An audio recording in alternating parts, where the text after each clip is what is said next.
Hi hello ನಮಸ್ಕಾರ ಗೆಳೆಯರೇ.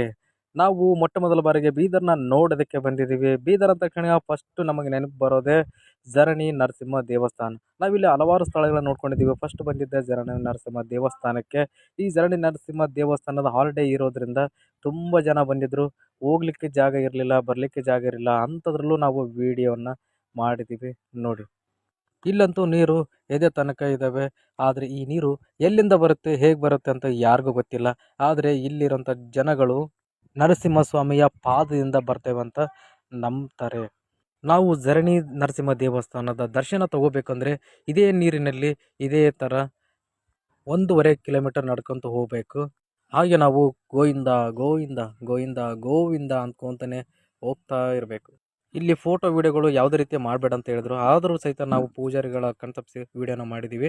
ಮತ್ತು ನೀರಲ್ಲಿ ಸಹಿತ ನಾವು ಮುಳುಗೆದ್ದಿದ್ದೀವಿ. ಯಾವ ರೀತಿ ಮುಳುಗೆದ್ದಿದ್ದನ್ನ ಅನ್ನೋದನ್ನ ಒಂದ್ಸಲ ನೋಡಿ.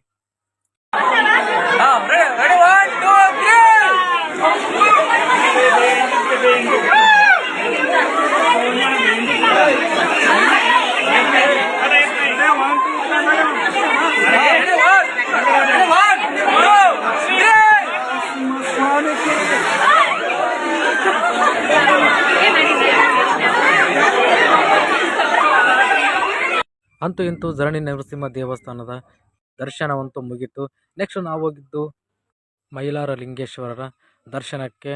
ಅದಾದ ನಂತರ ಬೇರೆ ಬೇರೆ ದೇವಸ್ಥಾನಗಳನ್ನು ಕೂಡ ನಾವು ನೋಡಿದ್ವಿ. ಯಾವುದಪ್ಪ ಅಂತಂದರೆ ಎರಡನೇ ತಿರುಪತಿ ಅಂತ ಕರೆಸಿಕೊಳ್ಳುವ ತಿರುಪತಿ ದೇವಸ್ಥಾನ ಮತ್ತು ಶಿವನ ದೇವಸ್ಥಾನ, ಮಹಾಲಕ್ಷ್ಮಿ ದೇವಸ್ಥಾನ ಮುಂತಾದ ದೇವಸ್ಥಾನಗಳನ್ನು ನಾವು ನೋಡಿದ್ದೀವಿ. ಇದು ಎರಡನೇ ತಿರುಪತಿ ದೇವಸ್ಥಾನ ಅಂತ ಕರೆಸಿಕೊಳ್ಳುವ ತಿರುಪತಿ ದೇವಸ್ಥಾನ. ಇದು ದಿ ಫೇಮಸ್ ಜೈನ್ ದೇವಸ್ಥಾನ.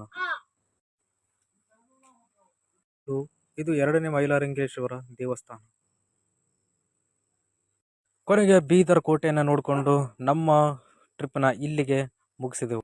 ಇದಾಗಿತ್ತು ಇವತ್ತಿನ ವಿಡಿಯೋ. ಮುಂದಿನ ವಿಡಿಯೋಗಳಿಗಾಗಿ ಸಿಗ್ತೇನೆ. ಅಲ್ಲಿವರೆಗೂ take care, see you, bye bye.